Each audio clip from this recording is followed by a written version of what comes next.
नमस्कार दोस्तों, स्वागत है आपका मेरे YouTube चैनल हिंदी कथा कहानियाँ और हिंदी कथा साहित्य संचन में। मेरे द्वारा शुरू की हुई मुंशी प्रेमचंद जी की कहानियों की श्रृंखला में आज की कहानी है बड़े भाई साहब। मेरे भाई साहब मुझसे 5 साल बड़े थे, लेकिन 3 दर्जे आगे। उन्होंने भी उसी उम्र में पढ़ना शुरू किया था जब मैंने शुरू किया, लेकिन तालीम जैसे महत्व के मामले में वह जल्दीबाजी से काम लेना पसंद न करते थे। इस भवन की बुनियाद वह खूब मजबूत डालना चाहते थे, जिस पर आलीशान महल बन सके। 1 साल का काम 2 साल में करते थे, कभी कभी तो 3 साल भी लग जाते थे। बुनियाद ही पुख्ता ना हो तो मकान कैसे पायदार बने। मैं छोटा था, वह बड़े थे। मेरी उम्र 9 साल की थी और वह 14 साल के थे। उन्हें मेरी तालीम और निगरानी का पूरा जन्मसिद्ध अधिकार था, और मेरी शालीनता इसी में थी कि मैं उनके हुक्म को कानून समझूं। वे स्वभाव से बड़े अध्ययनशील थे, हरदम किताब खोलकर बैठे रहते और शायद दिमाग को आराम देने के लिए कभी कभी कॉपी पर, कभी किताब पर, हाशियों पर चिड़ियों, कुत्तों और बिल्लियों की तस्वीरें बनाया करते थे।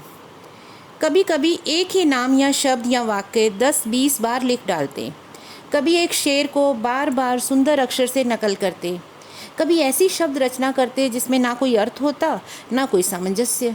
मसलन एक बार उनकी कॉपी पर मैंने यह इबारत देखी: स्पेशल, अमीना, भाइयों भाइयों, दरअसल, भाई भाई, राधे श्याम, श्रीयुत राधे श्याम, 1 घंटे तक।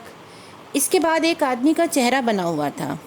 मैंने चेष्टा की इस पहेली का कोई अर्थ निकालूं, लेकिन असफल रहा और उनसे पूछने का साहस न हुआ। वह 9वीं जमात में थे और मैं 5वीं में। उनकी रचनाओं को समझना मेरे लिए छोटा मुंह बड़ी बात थी। मेरा जी पढ़ने में बिल्कुल ना लगता था। 1 घंटा भी किताब लेकर बैठना पहाड़ था। मौका पाते ही हॉस्टल से निकलकर मैदान में आ जाता और कभी कंकड़ियाँ उछालता, कभी कागज़ की तितलियाँ उड़ाता, और कहीं कोई साथी मिल गया तो पूछना ही क्या।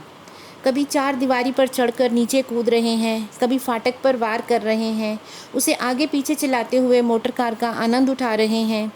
लेकिन कमरे में आते ही भाई साहब का रौद्र रूप देखकर प्राण सूख जाते। उनका पहला प्रश्न होता, कहाँ थे? हमेशा यही सवाल इसी ध्वनि में पूछा जाता था, और इसका जवाब मेरे पास केवल मौन था। ना जाने मुँह से यह बात क्यों ना निकलती थी कि जरा बाहर खेल रहा था।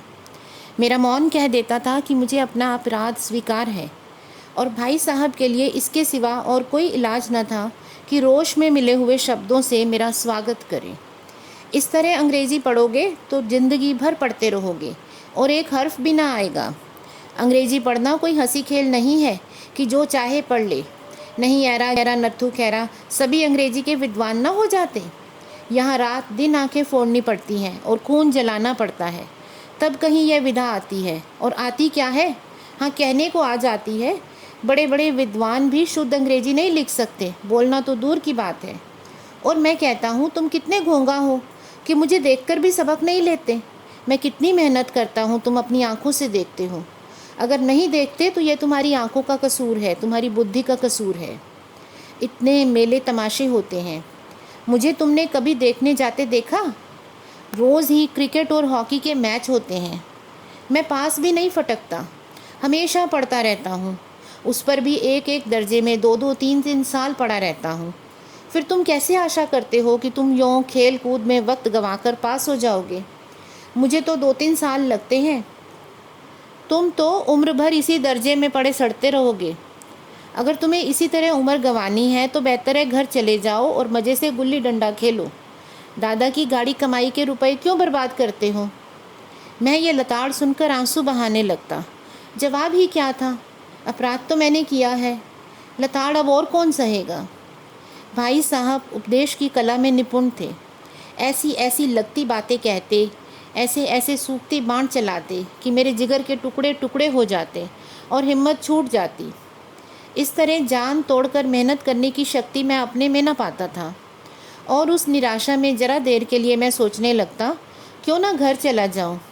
जो काम मेरे बूते के बाहर है उसमें हाथ डालकर क्यों अपनी ज़िंदगी ख़राब करूं। मुझे अपना मूर्ख रहना मंजूर था, लेकिन उतनी मेहनत से मुझे तो चक्कर आ जाता था। लेकिन घंटे 2 घंटे बाद निराशा के बादल फट जाते और मैं इरादा करता कि आगे से खूब जी लगाकर पढ़ूँगा। चटपट एक टाइम टेबल बना डालता और बिना पहले से नक्शा बनाए, बिना कोई स्कीम तैयार किए कैसे काम शुरू करूं। टाइम टेबल में खेल कूद की मद बिल्कुल उड़ जाती थी। प्रातःकाल उठना, 6 बजे मुंह हाथ धोकर नाश्ता करके पढ़ने बैठ जाना, 6 से 8 तक अंग्रेज़ी, 8 से 9 तक हिसाब, 9 से 9:30 तक इतिहास, फिर भोजन और स्कूल। 3:30 बजे स्कूल से वापस आकर आधा घंटा आराम, 4 से 5 बजे तक भूगोल, 5 से 6 तक ग्रामर, आधा घंटा हॉस्टल के सामने टहलना, फिर 6:30 से 7 तक अंग्रेज़ी कॉम्पोजिशन, फिर भोजन करके 8 से 9 तक अनुवाद, 9 से 10 तक हिंदी, 10 से 11 तक विविध विषय और फिर विश्राम। मगर टाइम टेबल बना लेना एक बात होती है और उस पर अमल करना दूसरी बात। पहले ही दिन से इसकी अवहेलना शुरू हो जाती। मैदान की वह सुखद हरियाली, हवा के वह हल्के हल्के झोंके, फुटबॉल की उछल कूद, कबड्डी के वह दांव घात, वॉलीबॉल की वह तेज़ी और फुर्ती मुझे अज्ञात और अनिवार्य रूप से खींच ले जाती और वहाँ जाते ही मैं सब भूल जाता। वह जानलेवा टाइम टेबल, वह आँख फोड़ पुस्तकें, किसी की याद न रहती। और फिर भाई साहब को नसीहत और फजीहत का अवसर मिल जाता। मैं उनके साए से भागता, उनकी आंखों से दूर रहने की चेष्टा करता, कमरे में इस तरह दबे पाँव आता कि उन्हें खबर ना हो। उनकी नज़र मेरी ओर उठी और मेरे प्राण निकले। हमेशा सिर पर नंगी तलवार से लटकती मालूम होती। फिर भी जैसे मौत और विपत्ति के बीच में आदमी मोह और माया के बंधन में जकड़ा रहता है, मैं फटकार और घुड़कियाँ खाकर भी खेल कूद का तिरस्कार न कर सकता। सालाना इम्तहान हुए, भाई साहब फेल हो गए और मैं पास हो गया और दर्जे में भी प्रथम आया। मेरे और उनके बीच केवल 2 साल का अंतर रह गया। जी में तो आया भाई साहब को आड़े हाथों लूँ। आपकी वह घोर तपस्या कहाँ गई? मुझे देखिए, मज़े से खेलता भी रहा और दर्जे में भी अव्वल हूँ। लेकिन वह इतने दुखी और उदास थे कि मुझे उनसे दिली हमदर्दी हुई और उनके घाव पर नमक छिड़कने का विचार भी लज्जास्पद जान पड़ा। हाँ, अब मुझे अपने ऊपर कुछ अभिमान हुआ और आत्माभिमान भी बढ़ा। भाई साहब का वह रोब अब मुझ पर न रहा। आज़ादी से खेलकूद में शरीक होने लगा। दिल मजबूत था। अगर उन्होंने फिर मेरी फजीहत की तो साफ कह दूंगा, आपने अपना खून जलाकर कौन सा तीर मार लिया? मैं तो खेलते कूदते दर्जे में अव्वल आ गया। जवाब से यह हेकड़ी जताने का साहस न होने पर भी मेरे रंग ढंग से साफ जाहिर होता था कि भाई साहब का वह आतंक अब मुझ पर नहीं है। भाई साहब ने इसे भांप लिया और उनकी सहमति बुद्धि बड़ी तीव्र थी। एक दिन जब मैं भोर का सारा समय गुल्ली डंडे को भेंट करके ठीक भोजन के समय लौटा तो भाई साहब ने मानो तलवार खींच ली और मुझ पर टूट पड़े। देखता हूँ इस साल पास हो गए और दर्जे में अव्वल आ गए हो तो तुम्हारा दिमाग खराब हो गया है। मगर भाईजान, तो घमंड तो बड़े बड़ों का नहीं रहा, तुम्हारी क्या हस्ती है? इतिहास में रावण का हाल तो पढ़ा होगा। उसके चरित्र से तुमने क्या उपदेश लिया, या यूँ ही पढ़ गए? महज इम्तिहान पास कर लेना कोई बड़ी चीज़ नहीं है। असल चीज़ है बुद्धि का विकास। जो कुछ पढ़ो उसका अभिप्राय समझो। रावण भूमंडल का स्वामी था। ऐसे राजा को चक्रवर्ती कहते हैं। आजकल अंग्रेज़ों में राज्य का विस्तार बहुत बड़ा हुआ है, पर इन्हें चक्रवर्ती नहीं कह सकते। संसार में अनेकों राष्ट्र अंग्रेज़ों का आधिपत्य स्वीकार नहीं करते, बिल्कुल स्वाधीन है। रावण चक्रवर्ती राजा था। संसार के सभी महीप उसे कर देते थे। बड़े बड़े देवता उसकी गुलामी करते थे। आग और पानी के देवता भी उसके दास थे। मगर उसका अंत क्या हुआ? घमंड ने उसका नामो निशान तक मिटा दिया। कोई उसे एक चुल्लू पानी देने वाला भी न बचा। आदमी जो चाहे कुकर्म करे, पर अभिमान न करे, इतराए ना। अभिमान किया और दीन दुनिया से गया। शैतान का हाल भी पड़ा होगा। उसे यह अनुमान हुआ था कि ईश्वर का उससे बढ़कर सच्चा भक्त कोई नहीं है। अंत में यह हुआ कि स्वर्ग से नरक में ढकेल दिया गया। शाह रोम ने भी एक बार अहंकार किया था, भीख मांग मांग कर मर गया। तुमने तो अभी केवल 1 दर्जा पास किया है और अभी से तुम्हारा सिर फिर गया। तब तो तुम आगे बढ़ चुके। यह समझ लो कि तुम अपनी मेहनत से पास नहीं हुए हो। अंधे के हाथ बटेर लग गई। मगर बटेर केवल एक बार हाथ लग सकती है, बार बार नहीं। कभी कभी गुल्ली डंडे में भी अंधा चोट निशाना पड़ जाता है, उससे कोई खिलाड़ी सफल नहीं हो जाता। सफल खिलाड़ी वह है जिसका कोई निशाना खाली न जाए। मेरे फेल होने पर न जाओ। मेरे दर्जे में आओगे तो दांतों पसीना आएगा। जब अलजबरा और ज्योमेट्री के लोहे के चने चबाने पड़ेंगे और इंग्लिस्तान का इतिहास पढ़ना पड़ेगा। बादशाहों के नाम याद रखना आसान नहीं है। 8 हेनरी को गुजरे हैं। कौन सा कांड किस हेनरी के समय हुआ, क्या ये याद कर लेना आसान समझते हो? हेनरी 7वें की जगह हेनरी 8वां लिखा और सब नंबर गायब, सफ़ा चट। फिर कुछ भी ना मिलेगा, सिफर मिलेगा, सिफर। तुम हो किस ख्याल में? दर्जनों तो जेम्स हुए हैं, दर्जनों विलियम और कोड़ियों चार्ल्स। दिमाग चक्कर खाने लगता है, आंधी रोग हो जाता है। इन अभागों को नाम भी न जुड़ते थे। एक ही नाम के पीछे दोयम, तेयम, चारम, पंचम लगाते चले गए। मुझसे पूछते तो 10 लाख नाम बता देता। और ज्योमेट्री की तो बस खुदा की पनाह। अ ब ज की जगह अ ज ब लिख दिया तो सारे नंबर कट गए। अब इन निर्दयी मास्टरों से कोई नहीं पूछता कि ये अ ब ज और अ ज ब में फ़र्क क्या है और क्यों व्यर्थ की बात के लिए छात्रों का खून खाते हो। दाल भात रोटी खाई, इसमें क्या रखा है? मगर इन परीक्षकों को क्या परवाह। वह तो वही देखते हैं जो पुस्तक में लिखा है और चाहते हैं लड़के अक्षर अक्षर रट डालें। इसी रटंत का नाम शिक्षा रख थोड़ा है। आखिर इन बेसिर पैर की बातों को पढ़ने का क्या फ़ायदा? इस रेखा पर वह लंब गिरा दो तो आधार लंब से दुगना होगा। पूछिए इसका प्रयोजन? दुगना नहीं, चौगुना हो जाए या आधा ही रह जाए, मेरी बला से। लेकिन परीक्षा में पास होना है तो सब खुराफात याद करनी पड़ेगी। कह दिया समय की पाबंदी पर एक निबंध लिखो जो 4 पन्नों से कम ना हो। अब आप कॉपी सामने खोलें, कलम हाथ में लिए उसके नाम को रोइए। कौन नहीं जानता समय की पाबंदी बहुत अच्छी बात है। इससे आदमी के जीवन में संयम आ जाता है, दूसरों को उस पर स्नेह होने लगता है और उसके कारोबार में उन्नति होती है। अब जरा सी बात पर 4 पन्ने कैसे लिखें?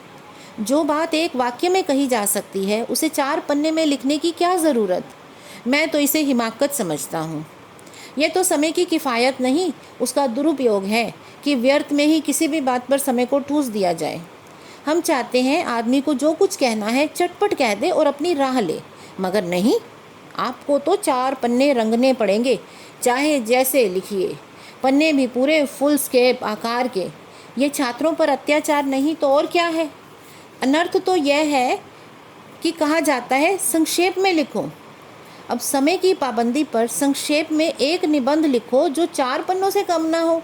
ठीक, संक्षेप में अगर 4 पन्ने लिखने हैं तो बाद में तो फिर 100-200 पन्ने लिखवाते। अब तेज भी दौड़िए और धीरे धीरे भी। उल्टी बात है भी और नहीं भी। अब बालक भी इतनी सी बात समझ सकता है, लेकिन इन अध्यापकों को तो इतनी तमीज़ भी नहीं है। उस पर दावा है कि हम अध्यापक हैं। मेरे दर्जे में आओगे लाला तो ये सारे पापड़ बेलने पड़ेंगे, तब आटे दाल का भाव मालूम हो जाएगा। इस दर्जे में अव्वल आ गए हो तो ज़मीन पर पाँव नहीं रखते, इसलिए मेरा कहना मानिए। लाख फेल हो गया हूँ लेकिन तुमसे बड़ा हूँ। संसार का मुझे तुमसे ज़्यादा अनुभव है। जो कुछ कहता हूँ उसे गिरे बांध लो, नहीं तो पछताओगे। स्कूल का समय निकट था, नहीं तो ईश्वर जाने भाई साहब की यह उपदेश माला कब समाप्त होती। भोजन आज मुझे निरस्वाद सा लग रहा था। जब पास होने पर यह तिरस्कार हो रहा है तो फेल हो जाने पर तो शायद प्राण भी खींच लिए जाते। भाई साहब ने अपने दर्जे की पढ़ाई का जो भयंकर चित्र खींचा था उसने मुझे भयभीत कर दिया। कैसे स्कूल छोड़कर घर नहीं भागा, यही ताज्जुब है। लेकिन इतने तिरस्कार पर भी पुस्तकों में मेरी अरुचि ज्यों की त्यों बनी रही। खेलकूद का कोई भी अवसर हाथ से न जाने देता। पढ़ता भी था लेकिन बहुत कम, बस इतना कि रोज़ का टास्क पूरा हो जाए और दर्जे में जलील न होना पड़े। अपने ऊपर जो विश्वास पैदा हुआ था वह फिर लुप्त हो गया। फिर चोरों का सा जीवन कटने लगा। फिर सालाना इम्तिहान हुए और कुछ ऐसा संयोग हुआ कि मैं फिर पास हो गया और भाई साहब फिर फेल हो गए। मैंने बहुत मेहनत न की पर ना जाने कैसे दर्जे में अव्वल आ गया। मुझे खुद अचरज हुआ। भाई साहब ने प्राणांतक परिश्रम किया था, कोर्स का एक एक शब्द चाट गए थे। 10 बजे तक रात को 4 बजे सुबह भोर में उठकर 6 से 9 स्कूल जाने से पहले मुद्रा कांतिहीन हो गई थी, मगर बेचारे फेल हो गए। मुझे उन पर दया आती थी। नतीजा सुनाया गया तो वे रो पड़े और मैं भी रोने लगा। अपने पास होने की खुशी आधी हो गई। मैं भी फेल हो गया होता तो शायद भाई साहब को इतना दुख ना होता, लेकिन विधि की बात कौन जाने। मेरे और भाई साहब के बीच में अब केवल 1 दर्जे का अंतर और रह गया था। मेरे मन में एक कुटिल भावना उदय हुई कि कहीं भाई साहब 1 साल और फेल हो जाएं तो मैं उनके बराबर हो जाऊं। फिर वे किस आधार पर मेरी फजीहत कर सकेंगे। लेकिन मैंने इस कमीने विचार को दिल से बलपूर्वक बाहर निकाल फेंका। आखिर वह मुझे मेरे हित के विचार से ही तो डांटते हैं। मुझे उस वक्त अप्रिय लगता है, मगर शायद उनके उपदेशों का ही असर है कि मैं दनादन पास हो जाता हूँ, और वो भी इतने अच्छे नंबरों से। अब की बार भाई साहब बहुत नर्म पड़ गए थे। कई बार मुझे डांटने का अवसर पाकर भी उन्होंने धीरज से काम लिया। शायद वह खुद समझने लगे थे कि मुझे डांटने का अधिकार उन्हें नहीं रहा, या रहा भी तो बहुत कम। मेरी स्वच्छंदता भी बढ़ी। मैं उनकी सहिष्णुता का अनुचित लाभ उठाने लगा। कुछ ऐसी धारणा हुई कि मैं तो पास हो जाऊंगा, पढ़ूं या ना पढ़ूं, मेरी तकदीर बलवान है। इसीलिए भाई साहब के डर से जो थोड़ा बहुत पढ़ लिया करता था वह भी बंद हो गया। मुझे कनकोवे उड़ाने का नया शौक़ पैदा हो गया। अब सारा समय पतंगबाजी की भेंट हो जाता था। फिर भी मैं भाई साहब का अदब करता था। उनकी नज़र बचाकर कनकोए उड़ाता था। मांझा देना, कन्ने बांधना, पतंग टूर्नामेंट की तैयारियां करना आदि समस्याएं अब गुप्त रूप से हल की जाती थी। भाई साहब को तो संदेह भी न होने देना चाहता था। उनका सम्मान और लिहाज मेरी नज़रों में कम हो गया था। एक दिन संध्या समय हॉस्टल से दूर एक कनकोआ लूटने बेतहाशा दौड़ा जा रहा था। आंखें आसमान की ओर थी और मन उस आकाशगामी पथिक की ओर जो मंद गति से झूमता हुआ पतन की ओर चला जा रहा था। मानो कोई आत्मा स्वर्ग से निकलकर विरक्त मन से नए संस्कार ग्रहण करने जा रही हो। बालकों की एक पूरी सेना लग्गे और झड़ीदार बांस लिए उनका स्वागत करने के लिए दौड़ी जा रही थी। किसी को अपने आगे पीछे की खबर ना थी।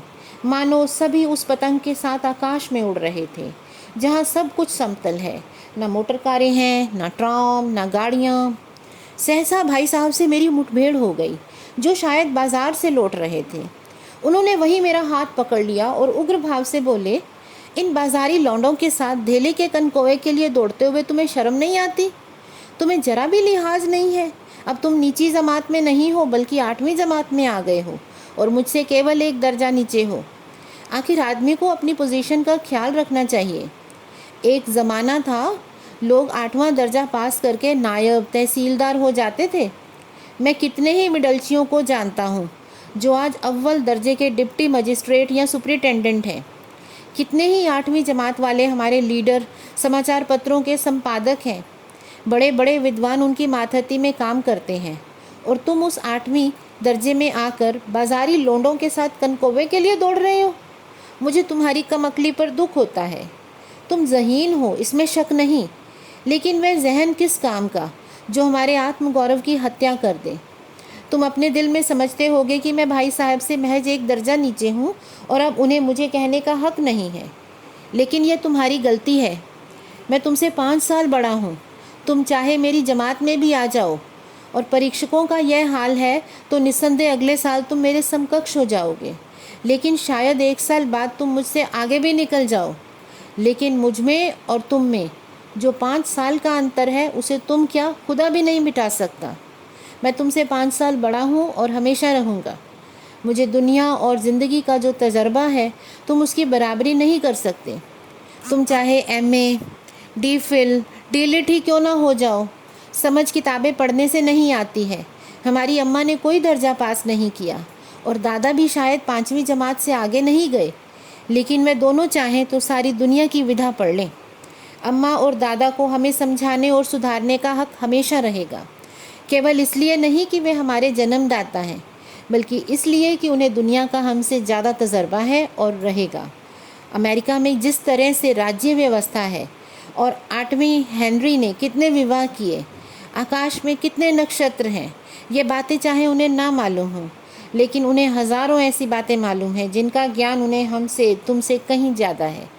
देव न करें आज मैं बीमार हो जाऊं तो तुम्हारे हाथ पांव फूल जाएंगे। दादा को तार करने के सिवा तुम्हें कुछ न सूझेगा। लेकिन तुम्हारी जगह पर दादा हो तो किसी को तार न देंगे, न घबराएंगे, न बदहवास होंगे। पहले खुद मर्ज पहचान कर इलाज करेंगे। उसमें सफल न हुए तो किसी डॉक्टर को बुलाएंगे। बीमारी तो खैर बड़ी चीज़ है, हम तुम तो इतना भी नहीं जानते कि महीने भर का खर्च कैसे चलता है। जो कुछ दादा भेजते हैं उसे हम 20-22 दिन तक खर्च कर डालते हैं और पैसे पैसे को मोहताज हो जाते हैं। नाश्ता बंद हो जाता है, धोबी और नाई से मुंह चुराने लगते हैं। लेकिन आज हम और तुम जितना खर्च कर रहे हैं उसके आधे में दादा ने अपनी उम्र का एक बड़ा भाग इज्जत और नेक नामी के साथ निभाया है और एक कुटुंब का पालन किया है जिसमें सब मिलाकर 9 आदमी थे। अपने हेडमास्टर साहब को देखो, एमए हैं कि नहीं? और यहाँ के एमए नहीं, ऑक्सफोर्ड के एमए हैं। 1000 रुपये पाते हैं, लेकिन उनके घर का इंतज़ाम कौन करता है? उनकी बूढ़ी माँ। हेडमास्टर साहब की डिग्री यहाँ बेकार हो गई। पहले वह खुद घर का इंतज़ाम करते थे, खर्च पूरा ना पड़ता था, कर्जदार रहते थे। जब से उनकी माताजी ने प्रबंध अपने हाथ में लिया है जैसे घर में लक्ष्मी आ गई है। तो भाईजान यह बात दिल से निकाल दो कि तुम मेरे समीप आ गए हो तो अब स्वतंत्र हो। मेरे देखते हुए तुम बेराह नहीं चल पाओगे। अगर तुम यो न मानोगे तो मैं थप्पड़ दिखा कर भी तुम्हें सही रास्ते पर ला सकता हूँ। मैं जानता हूँ तुम्हें मेरी बातें जहर लग रही हैं। उनकी इस नई युक्ति से मैं नतमस्तक हो गया। मुझे आज सचमुच अपनी लघुता का अनुभव हुआ और भाई साहब के प्रति मन में श्रद्धा उत्पन्न हुई। मैंने सजल आंखों से कहा, हरगिज नहीं भैया, आप जो कुछ फरमा रहे हैं बिल्कुल सच है और आपको कहने का अधिकार है। भाई साहब ने मुझे गले लगा लिया और बोले, कनकौवे उड़ाने को कौन मना करता है? मेरा जी भी ललचाता है, लेकिन क्या करूं? खुद बेराह चलूँगा तो तुम्हारी रक्षा कैसे करूँगा? ये कर्तव्य भी तो मेरे सिर पर है। संयोग से उसी वक्त एक कटा हुआ कनकौवा हमारे ऊपर से गुजरा। उसकी डोर लटक रही थी। लड़कों का एक झुंड पीछे पीछे दौड़ा चला आ रहा था। भाई साहब लंबे तो हैं ही, उछलकर उसकी डोर पकड़ ली और बेतहाशा होटल की ओर दौड़े। मैं भी उनके पीछे पीछे दौड़ रहा था। तो इसमें 2 भाइयों की बड़ी प्यार भरी नोक-झोंक और कशमकश सी दिखाई है, जिसमें भगवान की कृपा से छोटा भाई थोड़ा समझदार और ज़हीन है। वो चाहे जितना भी पढ़ता है उसके दिमाग में बैठता है और वो पास होता जा रहा है। इसके विपरीत उसके बड़े भाई साहब शायद उतना दिमाग नहीं रखते हैं। पढ़ाई में वो मन तो बहुत लगाने की कोशिश करते हैं, लेकिन हर एक की बुद्धि का एक लेवल होता है जो शायद उनमें उतना नहीं है, जैसा कि हमें इस कहानी में समझ में आती है जब वो अपनी पढ़ाई के बारे में बता रहे हैं। तो वो पास नहीं हो पाते हैं, पीछे रह जाते हैं और छोटा भाई लगातार पास होते हुए उनके पास आता जा रहा है। तो उसको लगता है मैं तो भाई साहब के बिल्कुल करीब आ चुका हूँ पढ़ाई में, तो अब वो मुझे कुछ भी कहने का हक नहीं रखते हैं। लेकिन इस पर उसके बड़े भाई साहब ने उसे बड़े प्यार से समझाया कि पढ़ाई एक चीज़ होती है और दुनिया की समझ रखना एक अलग ही बात है। अपने माता पिता के एग्ज़ाम्पल से उन्होंने समझाया कि देखो, जैसे हमारे माता जी पिताजी को दुनियादारी की समझ है, घर को चलाना, हिसाब किताब रखना, ये सब उनको समझ है, तो यही समझ हमारे जीवन में आगे काम आती है। मैं तुमसे बड़ा भाई हूँ, मेरा भी मन करता है खेलने को, इस तरह से कूदने को, लेकिन मैं तुम्हारी जिम्मेदारी समझता हूँ। अगर मैं भी इस तरह से घूमूंगा फिरूंगा तो तुम तो मेरे रास्ते पर ही चलोगे ना, तो मैं तुम्हें कैसे मना करूँगा। तो इसलिए वो उसको समझाने की कोशिश कर रहे थे कि तुम्हें भगवान ने बुद्धि दी है, इसका सही इस्तेमाल करो और जीवन में आगे बढ़ो। उन्हें इस बात से कभी भी हैरत या दुख नहीं होता कि उनका भाई उनसे जल्दी पास हो रहा है और उनको जल्दी ही उनके क्लास में भी आ सकता है, बल्कि वो इस बात से बहुत खुश हैं कि उनका भाई ज़हीन है, समझदार है, पढ़ाई अच्छे से करता है और वो उसी को उसमें प्रोत्साहित करने की कोशिश करते हैं। और एक बहुत ही सुखद अंत होता है जब अंत में कनकौवा अर्थात पतंग को इसके भाई साहब पकड़ लेते हैं और फिर वो दोनों भाई आगे पीछे दौड़ते हैं और एक तरह से जो दोनों भाइयों में विवाद सा रहता था कि छोटा भाई पढ़ता नहीं है, खेलता है, बड़ा भाई उसको पढ़ने को कहता है, तो उस विवाद का भी एक तरह से अंत होता है और शायद बड़े भाई और छोटे भाई के रिश्ते से आगे बढ़कर उन दोनों में दोस्ती का रिश्ता पैदा हो जाता है। दोस्तों, अगर आपको ये कहानियाँ पसंद आती हैं तो आप प्लीज़ मेरे चैनल को सब्सक्राइब करें, मेरी कहानियों को लाइक करें और शेयर करें। धन्यवाद।